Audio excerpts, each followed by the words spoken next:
En 1751, dans les jardins de Versailles, une fillette de 12 ans souriait en regardant le 3e cercueil descendre en terre. Céleste Dumont n'avait jamais versé une larme pour aucun de ses petits camarades décédés. Mais ce n'était pas cela le plus troublant. Le plus troublant, c'était que chaque fois qu'un enfant mourait mystérieusement dans les environs du château, Céleste se trouvait toujours à proximité, et toujours parfaitement innocente. Si cette histoire vous intrigue déjà, n'hésitez pas à vous abonner à notre chaîne et dites-nous en commentaire de quelle ville vous nous écoutez. Car aujourd'hui, nous allons plonger dans l'un des mystères les plus dérangeants de l'Ancien Régime français, une affaire qui remit en question la nature même de l'innocence enfantine et les limites de la justice royale. L'année 1751 marquait l'apogée du règne de Louis XV. La France rayonnait par son faste, ses arts et sa culture raffinée, mais derrière les dorures de Versailles se cachaient des tensions sociales grandissantes. La petite noblesse de province gravitait autour de la cour, espérant obtenir les faveurs royales, tandis que les artisans et commerçants habiles parvenaient parfois à s'élever dans la hiérarchie sociale grâce à leur talent. C'était le cas de maître Pierre-Antoine Dumont, horloger de génie établi dans le bourg de Saint-Germain-en-Laye. Ses mécaniques d'une précision remarquable lui avaient valu la reconnaissance de plusieurs courtisans influents. Ses pendules ornaient désormais les salons de la petite noblesse versaillaise, et son nom circulait dans les antichambres du château. Cette réussite lui permit d'offrir à sa fille unique, Céleste, une éducation digne des enfants de la noblesse. Céleste Dumont était une enfant d'une beauté saisissante. Ses cheveux blonds comme les blés de Beauce encadraient un visage aux traits délicats, dominé par des yeux d'un bleu cristallin qui semblait percer l'âme de ses interlocuteurs. Mais sa beauté n'était rien comparée à son intelligence exceptionnelle. À 12 ans, elle lisait couramment le latin et le grec, maîtrisait l'arithmétique comme un commis expérimenté et discourait de philosophie avec une aisance qui stupéfiait les adultes. Madame de Fontenay, épouse d'un conseiller au Parlement, l'avait remarqué lors d'une visite chez l'horloger et avait insisté pour l'introduire dans les cercles mondains de Versailles. Elle organisait régulièrement des réceptions où les enfants de la petite noblesse se retrouvaient sous la surveillance de gouvernantes pendant que leurs parents évoluaient dans les salons adjacents. Ces gatherings enfantins se déroulaient dans les somptueux jardins de l'hôtel de Fontenay, une demeure du XVIIe siècle située à quelques lieues de Versailles. Cette résidence, héritée par Madame de Fontenay de sa grand-mère maternelle, incarnait le raffinement architectural de l'époque classique.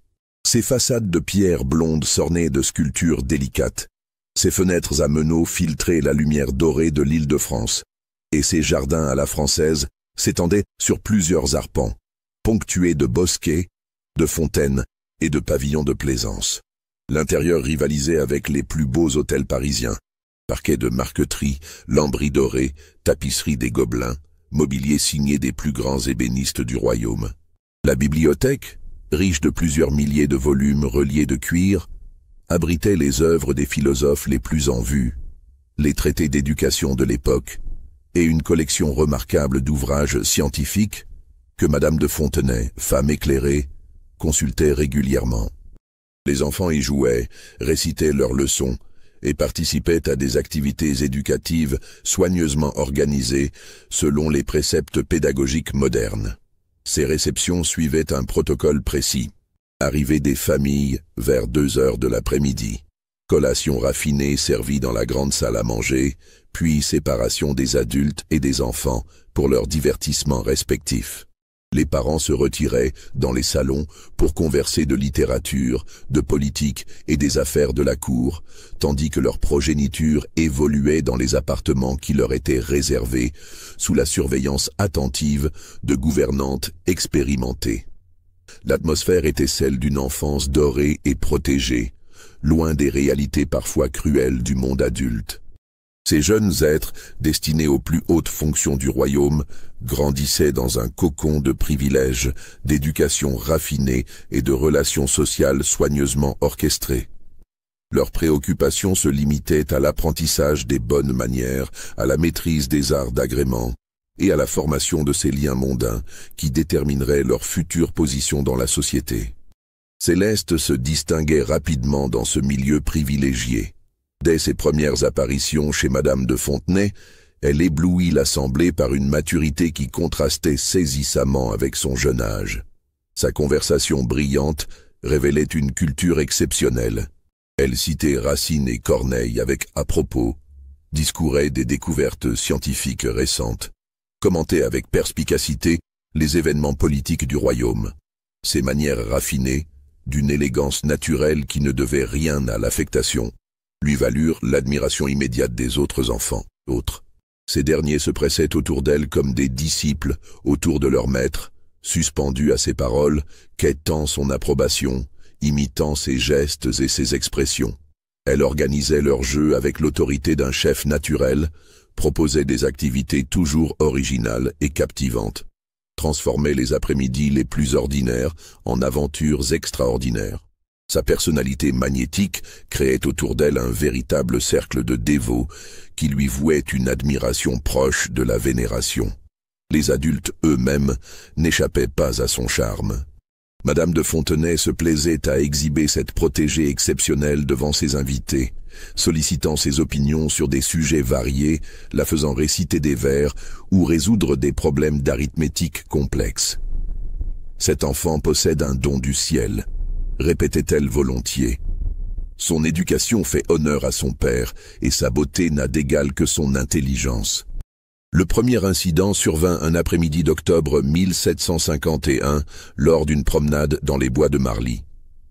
Céleste avait organisé une chasse au trésor pour ses jeunes compagnons, une activité qui consistait à rechercher des objets dissimulés dans la forêt, selon des indices énigmatiques qu'elle avait elle-même rédigés. Philippe-Henri de Montclerc, fils d'un maître des requêtes, âgé de 11 ans, participait à cette excursion avec enthousiasme. C'était un garçon vif et curieux, mais parfois imprudent dans ses jeux. Les enfants étaient accompagnés de mademoiselle Berthe Lecœur, gouvernante expérimentée de 50 ans, réputée pour sa vigilance et sa sévérité bienveillante. Vers 3 heures de l'après-midi, Philippe-Henri découvrit un indice menant vers une clairière isolée. Céleste l'encouragea vivement à explorer cette piste, affirmant que le trésor principal s'y trouvait probablement. Le garçon s'élança avec ardeur, suivi de 2 autres enfants, tandis que Céleste demeurait auprès de la gouvernante, feignant une légère fatigue. 1 heure plus tard, des cris d'alarme retentirent dans la forêt. Philippe-Henri gisait au pied d'un chêne centenaire, inconscient, le visage livide et les lèvres légèrement bleutées.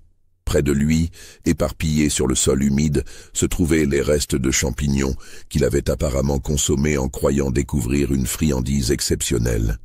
Mademoiselle Lecœur fit immédiatement transporter l'enfant chez le médecin le plus proche, maître Jean-Baptiste Roussel, praticien réputé de Saint-Germain.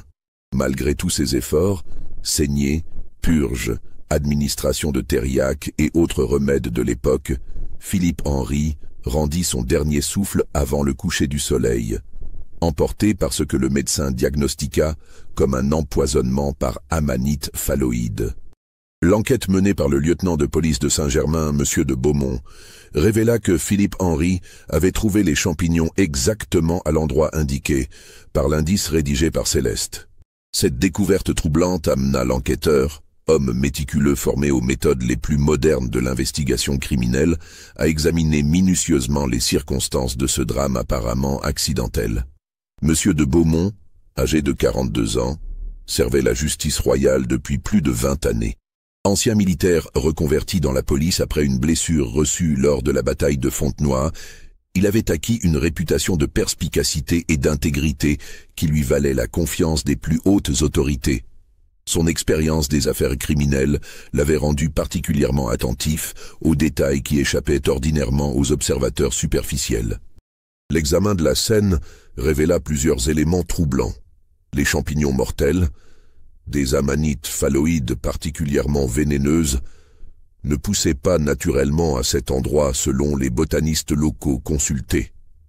Ces espèces préféraient habituellement les sous-bois humides et ombragés, alors que la clairière où Philippe-Henri les avait trouvées était sèche et largement exposée au soleil. Comment ces champignons s'étaient-ils retrouvés là, disposés de manière si tentante, près d'un tronc d'arbre creux? Par ailleurs, l'analyse de l'énigme rédigée par Céleste révéla une précision géographique surprenante. Les indices menaient non seulement vers la clairière fatale, mais désignaient avec une exactitude troublante l'arbre spécifique au pied duquel gisaient les champignons. Cette précision dépassait largement ce qu'une fillette étrangère à la région aurait pu connaître, même en consultant les cartes les plus détaillées disponibles à l'époque. Interrogée sur ces contradictions, Céleste expliqua avec une candeur désarmante qu'elle avait effectivement exploré les environs lors de précédentes visites, accompagnée de domestiques qui connaissaient parfaitement les bois de Marly.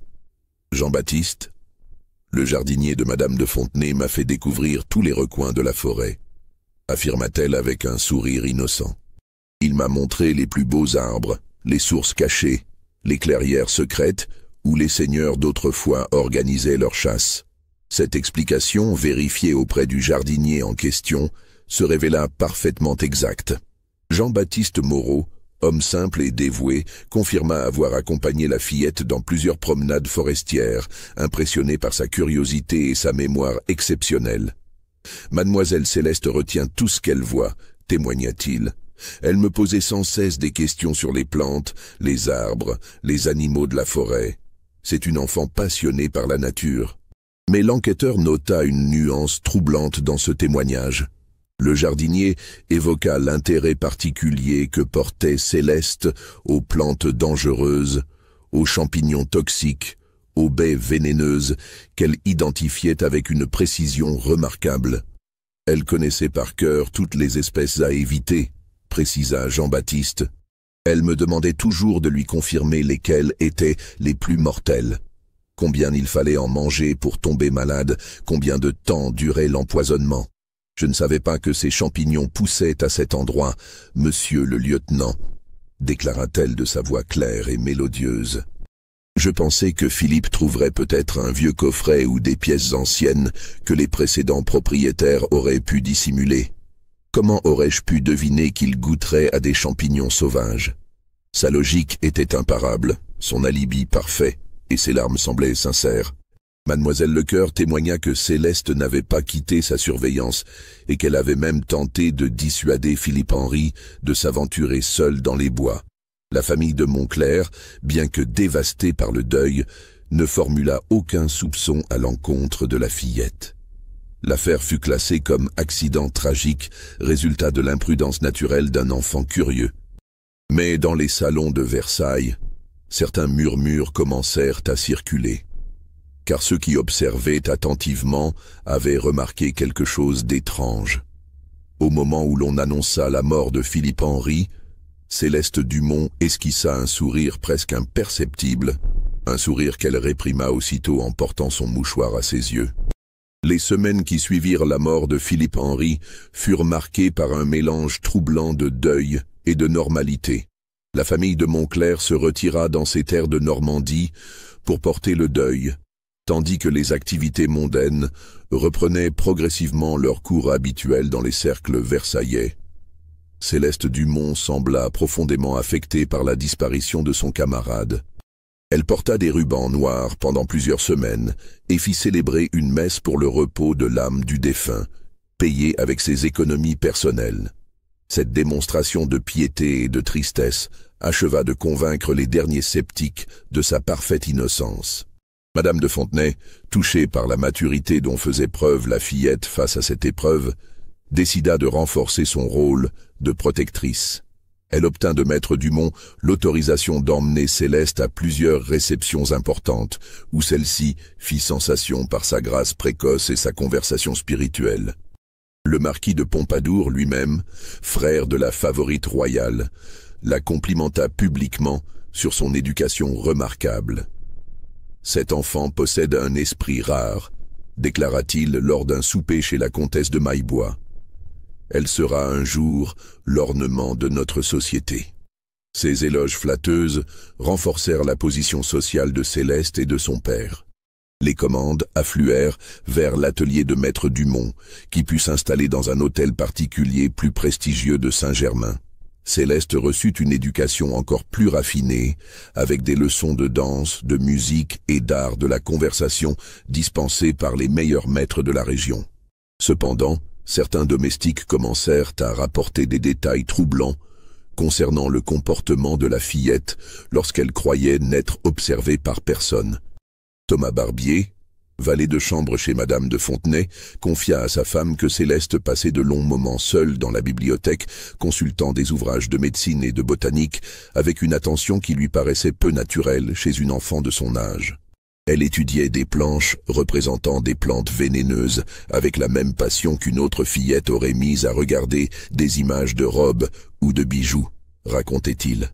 Et quand je suis entré par hasard dans la bibliothèque, elle a refermé le livre si rapidement qu'elle a failli le déchirer. Marguerite Dulac, femme de chambre au service de la même maison, remarqua que Céleste collectionnait discrètement de petits objets appartenant aux autres enfants. Un bouton de manchette, un ruban, une bague d'enfant, des bagatelles qu'elle conservait précieusement dans un petit coffret nacré. Interrogée sur cette habitude, Céleste expliqua qu'elle gardait ses souvenirs pour se rappeler ses amis absents, ce qui parut touchant et naturel. Mais le plus troublant était peut-être l'influence qu'elle exerçait sur ses camarades. Plusieurs mères remarquèrent que leurs enfants rentraient des réceptions changés, plus secrets, parfois mélancoliques. Ils parlaient sans cesse de Céleste, répétaient ses opinions, imitaient ses manières, comme s'ils étaient sous l'emprise d'une fascination inexplicable. Madame de Villeroy, mère d'Augustin, un garçon de 10 ans particulièrement sensible, s'inquiéta de voir son fils dessiner obsessionnellement des scènes de mort et de maladie après ses rencontres avec Céleste. Elle nous a appris un jeu merveilleux, expliquait Augustin. Il faut imaginer comment les gens vont mourir et celle ou celui qui devine juste gagne la partie. Ces observations isolées auraient pu passer pour des inquiétudes de parents trop protecteurs, si un second drame n'était venu alimenter les soupçons naissants. Le deuxième incident eut lieu en décembre 1751, lors des festivités de la Saint-Nicolas organisées dans l'hôtel de Fontenay. La tradition voulait que les enfants participent à des jeux et des divertissements, avant de recevoir des présents offerts par leurs parents.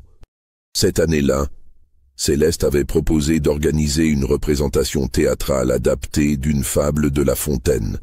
Elle avait elle-même écrit les dialogues et distribué les rôles, s'attribuant naturellement le personnage principal. La pièce devait se jouer dans les appartements supérieurs de l'hôtel, transformé pour l'occasion en petit théâtre. Parmi les participants se trouvait Marie-Angélique de Sauveterre, fillette de 10 ans, fille d'un fermier général particulièrement fortuné. Marie-Angélique était une enfant timide mais intelligente, qui vouait une admiration sans borne à Céleste. Elle avait accepté avec joie le rôle de la bergère Nève dans la fable adaptée. La représentation commença vers 5 heures du soir, devant un parterre de parents et d'invités installés dans le salon adjacent. Céleste dirigeait ses camarades avec l'autorité naturelle d'un metteur en scène professionnel, corrigeant leurs intonations, ajustant leurs gestes, veillant aux moindres détails du spectacle. Au troisième acte, l'action prévoyait que Marie-Angélique monte sur une estrade dissimulée derrière un paravent, pour déclamer un monologue. Cette estrade, haute d'environ 6 pieds, était accessible par un petit escalier mobile que les domestiques avaient installé l'après-midi même sous la direction de Céleste. Marie-Angélique gravit les marches avec application, récita ses premiers vers avec une voix claire, puis un craquement sinistre retentit. L'escalier céda brutalement et la fillette chuta lourdement sur le parquet de chêne. Sa tête heurta violemment l'angle d'une commode Louis XIV et elle demeura immobile, un filet de sang s'écoulant de sa tempe. Le chaos s'empara immédiatement de l'assemblée. Madame de Fontenay appela son médecin personnel, maître Roussel, le même qui avait tenté de sauver Philippe-Henri quelques semaines plus tôt. Malgré les soins prodigués, application de compresses froides, administration de sel et de cordiaux, Marie-Angélique ne reprit jamais connaissance. Elle s'éteignit dans la nuit, emportée par ce que le médecin diagnostiqua comme une commotion cérébrale fatale. L'enquête menée cette fois par le prévôt de Versailles, M. Delacroix, révéla que l'escalier avait cédé à cause d'une défaillance des attaches métalliques. Ces attaches, examinées par un expert menuisier, présentaient des traces de corrosion artificielle, comme si elles avaient été trempées dans un produit acide. Interrogée, Céleste expliqua qu'elle avait demandé aux domestiques de vérifier la solidité de l'installation, mais qu'elle leur avait fait entièrement confiance pour les aspects techniques. « Je ne connais rien aux questions de menuiserie, monsieur le prévôt », déclara-t-elle avec une candeur désarmante. « Comment aurais-je pu deviner que l'escalier était défaillant? J'ai moi-même failli l'emprunter juste avant Marie-Angélique. » Effectivement, plusieurs témoins confirmèrent que Céleste avait posé le pied sur la première marche, puis avait cédé galamment la priorité à sa camarade. Son comportement durant le drame avait été exemplaire. Elle avait été la première à porter secours à Marie-Angélique, avait appelé à l'aide et avait montré tous les signes d'une émotion sincère. Cependant, l'enquête révéla un détail troublant. Jean-Baptiste Mercier, maître menuisier chargé de l'expertise, découvrit que la corrosion des attaches correspondait exactement aux effets de l'eau forte, un produit utilisé par les artisans pour graver les métaux.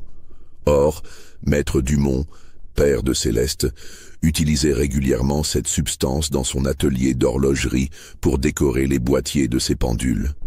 Interrogé discrètement, l'horloger confirma posséder de l'eau forte, mais affirma que sa fille n'avait jamais eu accès à ces produits chimiques. « Céleste s'intéresse à mon travail, mais je lui interdis formellement d'entrer dans l'atelier quand j'utilise des substances dangereuses, » témoigna-t-il. « Elle est bien trop obéissante pour désobéir à mes consignes. » L'affaire fut une nouvelle fois classée comme accident tragique, d'autant que la famille de Sauveterre ne souhaitait pas prolonger une enquête douloureuse. Mais les langues commençaient à se délier dans les salons versaillais. 2 enfants morts mystérieusement en moins de 3 mois, toujours en présence de la même fillette. Cette coïncidence interpellait les esprits les plus rationnels. Madame de Villeroy, déjà inquiète du comportement de son fils Augustin, confia ses soupçons à quelques amis proches. « Cet enfant porte malheur », murmurait-elle. « Il y a quelque chose dans son regard, quelque chose qui me met mal à l'aise. Elle observe tout, note tout, et on dirait qu'elle anticipe les événements. » Ces murmures parvinrent aux oreilles de Madame de Fontenay, qui refusa catégoriquement d'entendre de telles insinuations. « Céleste Dumont est une enfant exceptionnelle, victime de coïncidences malheureuses, » déclarait-elle fermement. Ceux qui la soupçonnent sont des esprits malveillants qui cherchent un bouc émissaire à leurs propres angoisses. Si ces spéculations commencent à vous donner des frissons, n'hésitez pas à liker cette vidéo et dites-nous en commentaire ce que vous pensez qu'il va arriver à Céleste. Car son histoire ne faisait que commencer et le pire était encore à venir. L'hiver 1751 fut particulièrement rigoureux.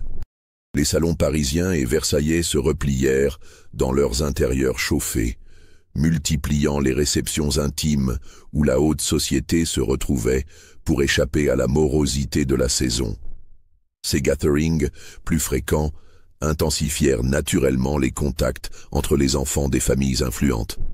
Céleste Dumont continuait de fasciner son entourage par sa précocité intellectuelle et sa beauté angélique. Mais plusieurs observateurs attentifs commencèrent à noter des détails troublants dans son comportement. Le père Mathieu Béranger, confesseur de plusieurs familles de la noblesse de robe, remarqua que la fillette posait des questions étrangement précises sur les circonstances de certains décès historiques. Elle s'intéresse aux épidémies, aux empoisonnements célèbres, aux accidents mortels survenus dans les grandes familles, confiait-il discrètement à son supérieur, l'abbé de Montmorency. Ces questions sont toujours formulées avec une innocence apparente, mais elles révèlent une connaissance troublante des méthodes par lesquelles la mort peut frapper. Durant ces longues soirées hivernales, Céleste prit l'habitude d'organiser des jeux intellectuels pour ses camarades. Elle proposait des énigmes complexes, des charades savantes, des concours de mémoire qui mettaient en valeur sa supériorité naturelle. Mais le plus inquiétant était un jeu qu'elle avait baptisé « Les prophéties ». Ce divertissement consistait à prédire l'avenir des personnes présentes en se fondant sur l'observation de détails physiques, de traits de caractère ou de circonstances familiales. Céleste excellait dans cet exercice, formulant des prédictions si précises qu'elles en devenaient troublantes. Elle prédit ainsi que Madame de Courtenay souffrirait bientôt de douleurs à la poitrine, ce qui se vérifia quelques semaines plus tard quand la dame développa une angine de poitrine. Elle annonça que Monsieur de Beauvais perdrait une somme importante au jeu, et celui-ci fut effectivement ruiné par une série de paris malheureux au lansquenet. Mais ses prédictions concernant les enfants étaient particulièrement dérangeantes. Elle prédit que le petit Louis de Montbrison aurait des difficultés respiratoires, que Isabelle de Souvigny souffrirait de maux d'estomac persistants, que Charles-Alexandre de Faudois serait victime d'un accident dans l'eau. Ces prophéties, formulées avec le sourire innocent d'une fillette de 12 ans, créaient un malaise grandissant parmi les adultes présents. D'autant qu'elles se réalisaient avec une précision troublante. Louis développa effectivement de l'asthme, Isabelle fut prise de violents vomissements après plusieurs repas, et Charles-Alexandre faillit se noyer dans le bassin du jardin de ses parents. Le docteur Roussel, qui soignait désormais plusieurs familles de ce milieu, commença à établir des corrélations inquiétantes. Il y a une recrudescence troublante de maladies et d'accidents parmi les enfants qui fréquentent Mademoiselle Dumont, confia-t-il à son épouse. Ce peut être une coïncidence, mais la médecine m'a appris à me méfier des coïncidences trop nombreuses. Le médecin entreprit discrètement de questionner ses jeunes patients sur leurs habitudes alimentaires, leurs jeux, leurs activités récentes. Il découvrit ainsi que plusieurs enfants avaient reçu de Céleste de petits présents comestibles, des dragées artisanales, des fruits confits, des pastilles parfumées qu'elle prétendait avoir préparées elle-même selon des recettes apprises de sa grand-mère. Ces friandises, analysées par un apothicaire discret, révélèrent la présence de substances irritantes. Poudre de cantaride à dose infime, essence d'euphorbe, extrait de coloquinte. Rien de mortel, mais suffisant pour provoquer les malaises et indispositions observées chez les enfants. Confronté à ces découvertes, le docteur Roussel se trouva dans une position délicate.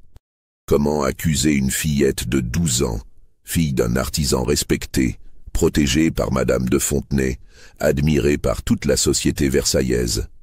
Ses soupçons lui paraissaient monstrueux, contraires à toutes les lois naturelles et morales.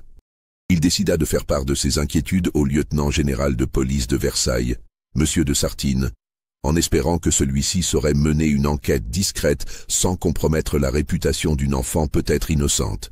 Cette démarche allait déclencher une série d'événements qui changeraient définitivement le cours de l'affaire.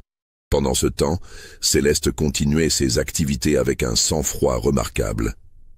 Elle se montrait plus attentionnée que jamais envers ses camarades malades, leur rendait visite, leur apportait des présents, leur témoignait une sollicitude touchante. Cette attitude renforçait encore l'image d'une enfant au grand cœur, incapable de nuire à quiconque. Mais ceux qui l'observaient attentivement remarquaient parfois dans ses yeux cette lueur étrange, cette satisfaction à peine contenue quand elle contemplait la souffrance d'autrui. Un détail que seuls les plus perspicaces percevaient, et qu'ils n'osaient partager tant il leur paraissait invraisemblable. L'enquête secrète menée par Monsieur de Sartine débuta en février 1752. Le lieutenant général de police, homme d'expérience habitué aux affaires les plus délicates de la cour, décida d'agir avec une prudence extrême. Il chargea son meilleur agent, maître François de Brémond, de surveiller discrètement les activités de Céleste Dumont sans éveiller les soupçons de son entourage. De Brémond était un homme de 45 ans, ancien officier de dragon devenu enquêteur par vocation après avoir été blessé lors du siège de Maastricht en 1748. Sa carrière militaire lui avait enseigné l'art de l'observation tactique et de l'analyse des comportements humains sous pression. Reconverti dans la police royale, grâce à la protection du maréchal de Saxe, il avait résolu plusieurs affaires criminelles complexes qui avaient établi sa réputation dans les cercles gouvernementaux. Son physique imposant, grande taille, carrure puissante, regard perçant, dissimulait une intelligence subtile et une sensibilité psychologique remarquable. Il possédait cette faculté rare de percevoir les non-dits, de déceler les mensonges les plus habiles, de comprendre les motivations secrètes qui animaient les criminels les plus retors. Ses supérieurs l'avaient surnommé « l'homme qui lit dans les âmes », titre qu'il portait avec une modestie teintée de fierté professionnelle. Sa première rencontre avec Céleste Dumont le dérouta complètement, remettant en question toutes ses certitudes sur la nature humaine et les manifestations du mal. Cette fillette possède un esprit d'une maturité extraordinaire, nota-t-il dans son rapport initial. Elle s'exprime avec l'aisance d'une femme de 30 ans, maîtrise ses émotions avec un contrôle parfait et manifeste une connaissance du monde qui dépasse largement son âge. Si elle était coupable des méfaits qu'on lui prête, ce serait le plus jeune criminel de l'histoire du royaume, et probablement le plus dangereux. Cette première impression, consignée dans ses notes personnelles, révélait déjà l'ampleur du défi qu'il allait devoir relever. Car de Brémond comprenait instinctivement qu'il n'avait pas affaire à une criminelle ordinaire, mais à un esprit d'une intelligence exceptionnelle qui avait choisi le mal comme terrain d'expression de ses talents précoces.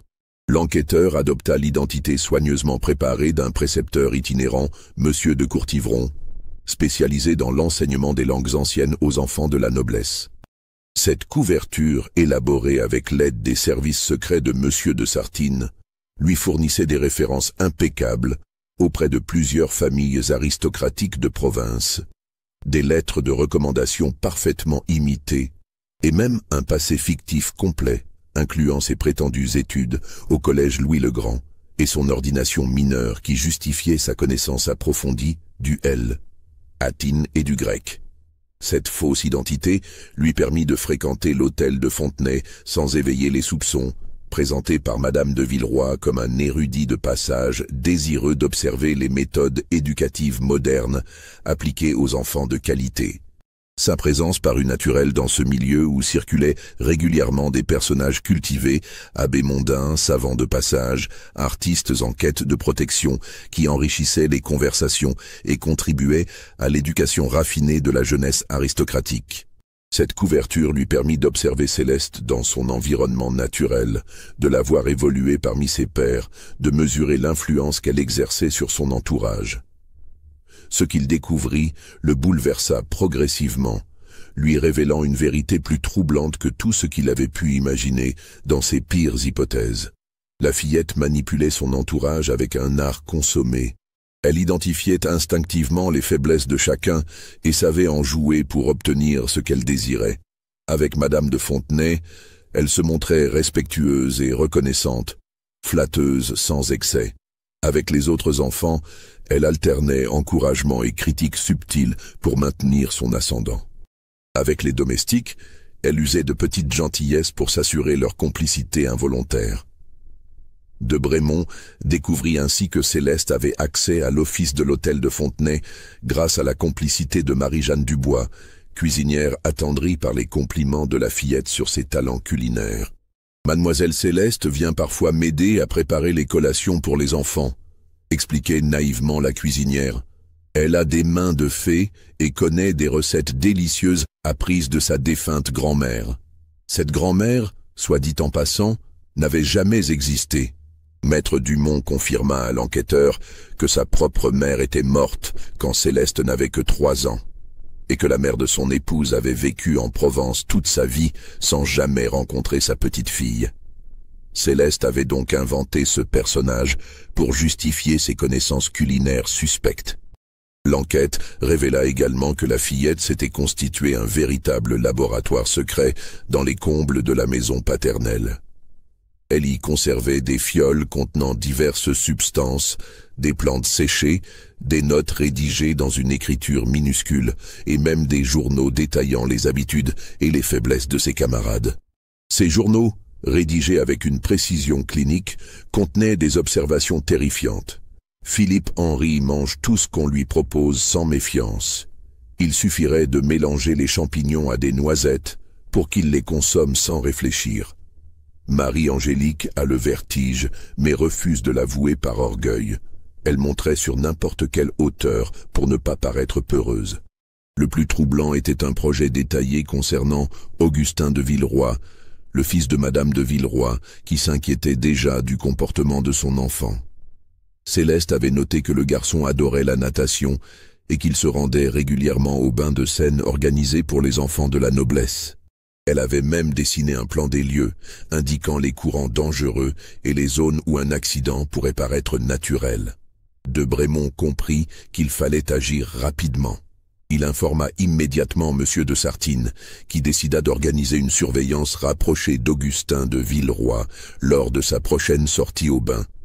Cette surveillance allait permettre de démasquer définitivement Céleste Dumont.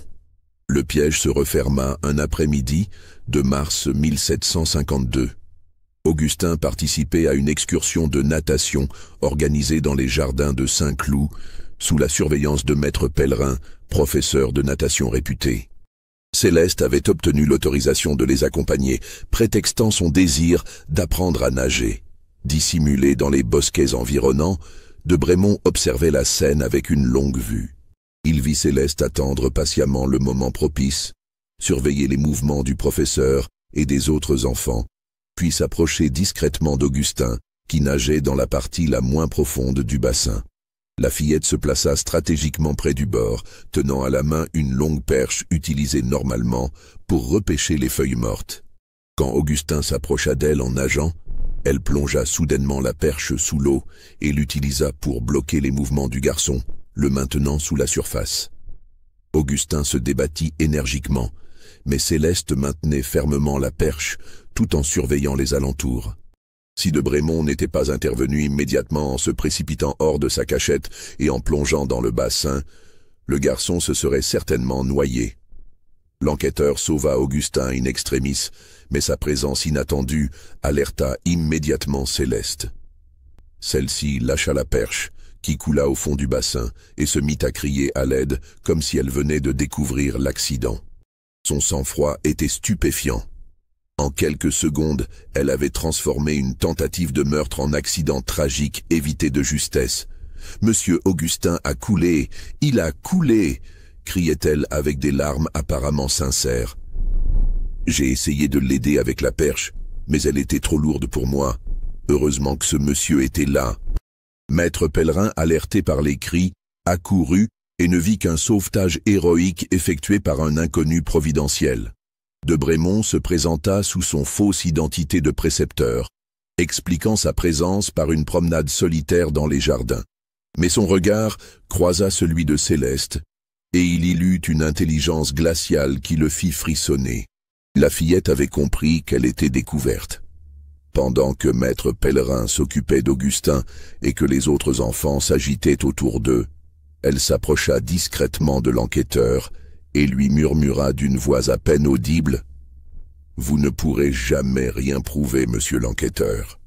Je ne suis qu'une petite fille innocente. » Cette phrase, prononcée avec un sourire angélique, révéla la véritable nature de Céleste Dumont. De Brémond comprit qu'il avait affaire à un esprit criminel d'une précocité terrifiante, capable de planifier des meurtres avec la précision d'un professionnel tout en conservant l'apparence d'une enfant modèle. Le soir même, l'enquêteur fit son rapport complet à M. de Sartine. Les preuves étaient accablantes.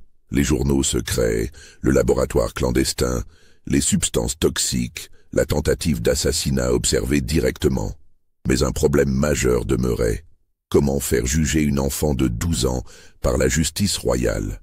Le droit français de l'époque considérait qu'un enfant de moins de 14 ans ne pouvait être tenu pour pleinement responsable de ses actes. Céleste ne pouvait donc être jugée comme une adulte, et aucun tribunal n'accepterait de condamner à mort une fillette, quels que soient ses crimes. La justice se trouvait face à un cas sans précédent dans l'histoire du royaume.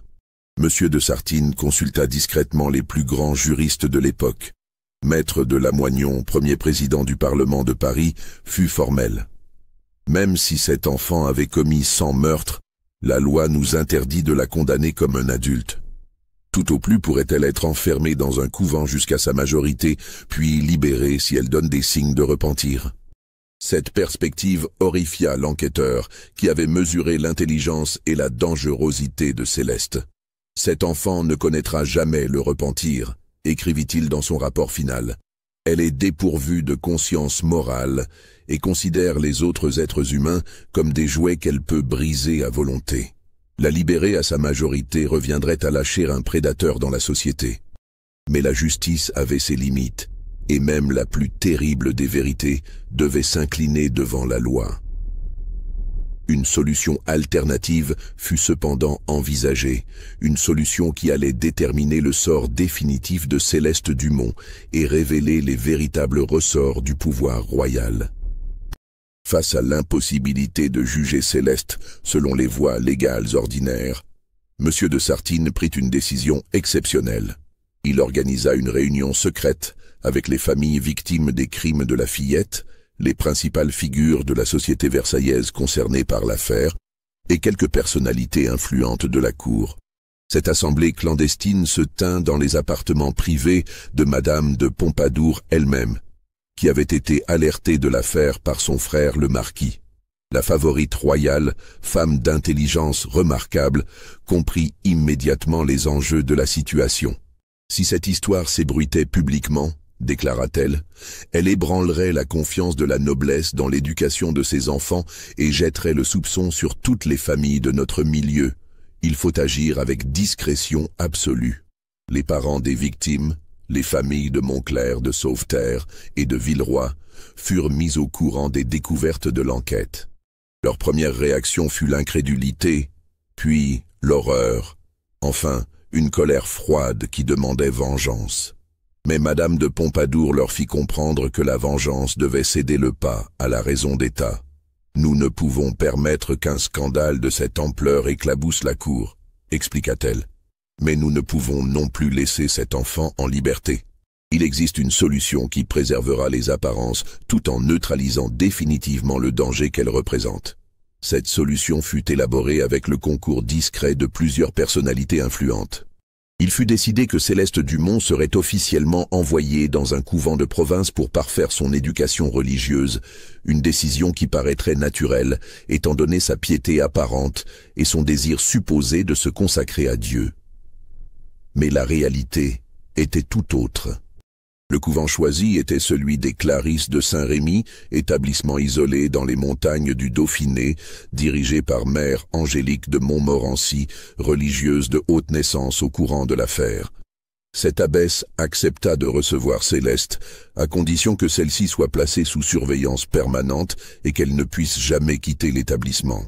Les conditions de ce confinement déguisé furent soigneusement définies.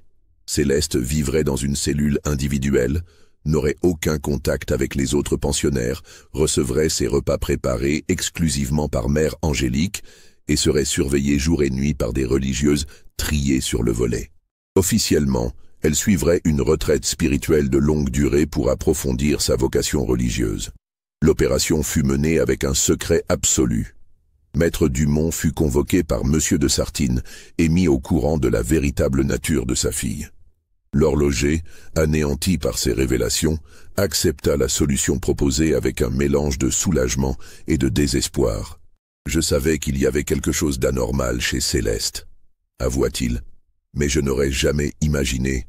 Faites ce que vous jugez nécessaire, monsieur le lieutenant général, je ne veux plus jamais la revoir. » Céleste apprit sa destination lors d'une dernière réception chez Madame de Fontenay, organisée officiellement pour célébrer sa vocation religieuse naissante.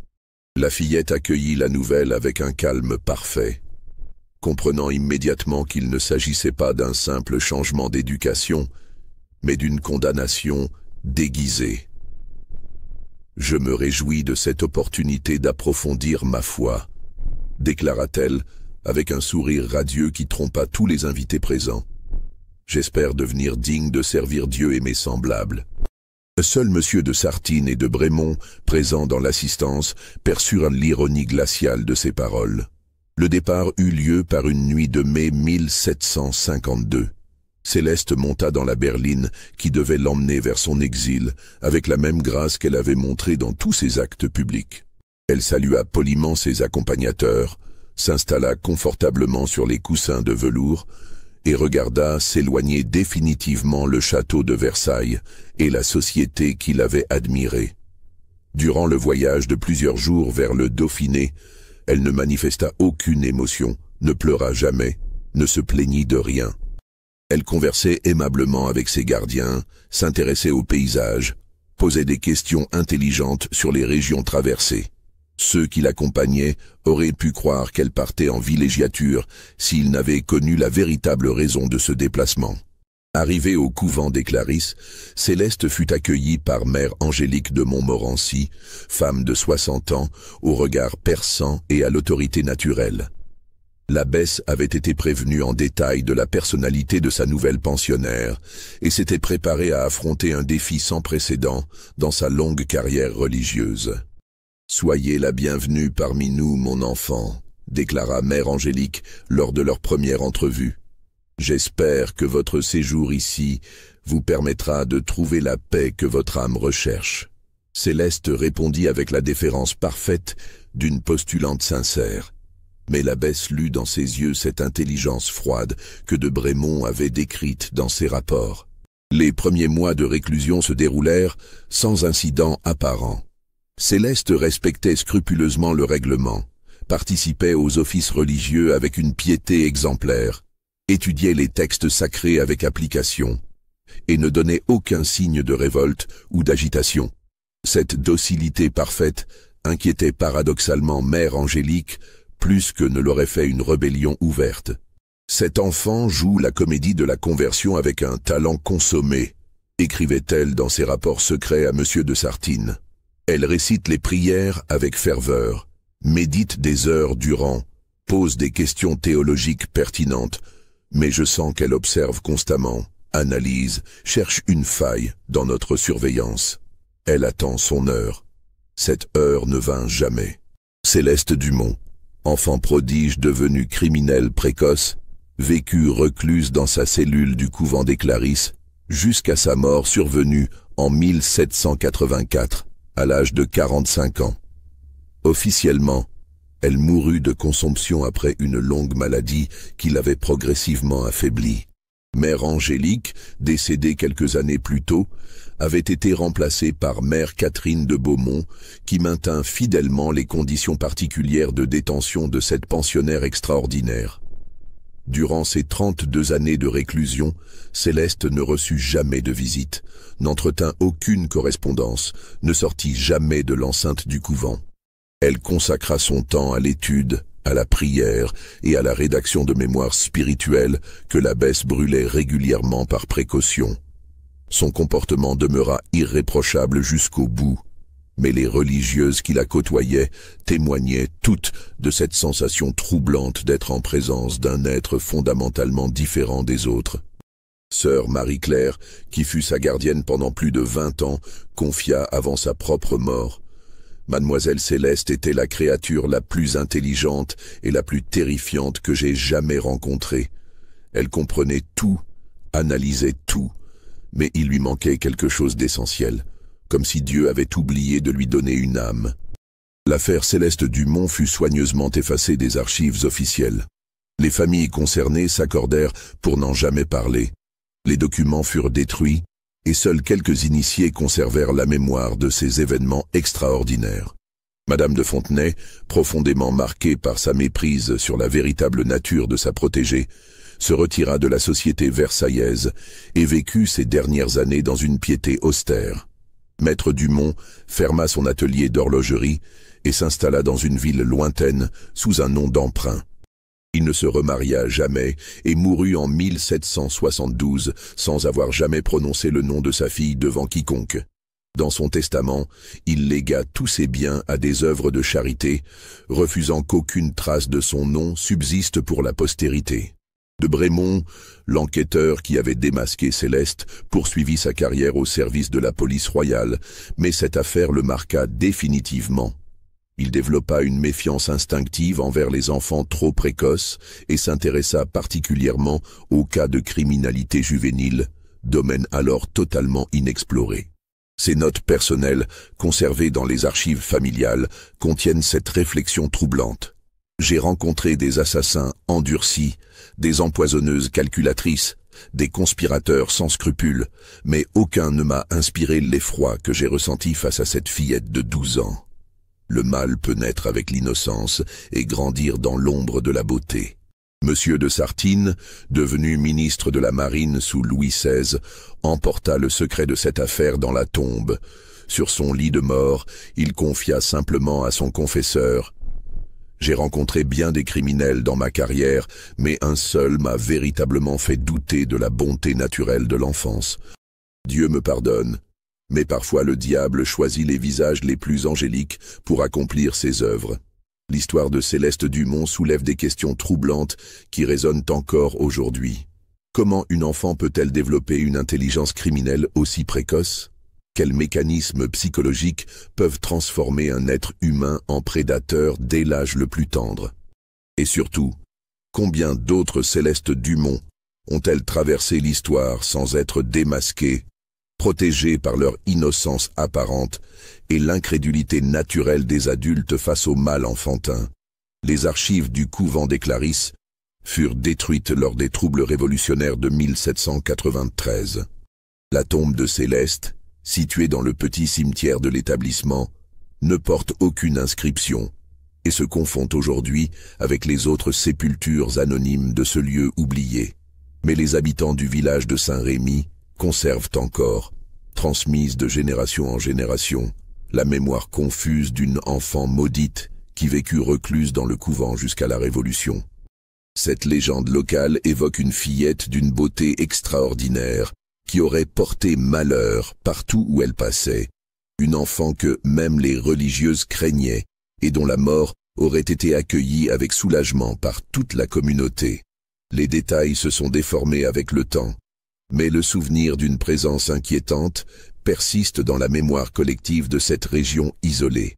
Vous venez de découvrir l'une des affaires les plus troublantes de l'Ancien Régime français. Une histoire qui interroge nos certitudes sur l'innocence enfantine et les limites de la justice humaine. Céleste Dumont a-t-elle réellement existé? Ces crimes atroces ont-ils vraiment été commis par une fillette de 12 ans? Les preuves ont disparu, les témoins sont morts depuis longtemps, et seul subsiste ce récit troublant qui nous force à regarder l'enfance avec un œil différent. Si cette histoire vous a donné des frissons et fait naître des questions dans votre esprit, n'hésitez pas à liker cette vidéo, à vous abonner à notre chaîne et surtout à partager vos réflexions en commentaire. Pensez-vous qu'une enfant puisse vraiment développer une nature criminelle aussi précoce? Ou croyez-vous que certains détails de cette affaire ont été exagérés par les témoins de l'époque? Partagez cette vidéo avec ceux qui s'intéressent aux mystères sombres de l'histoire française et dites-nous, vous aussi, vous vous demandez si tout cela a vraiment pu arriver?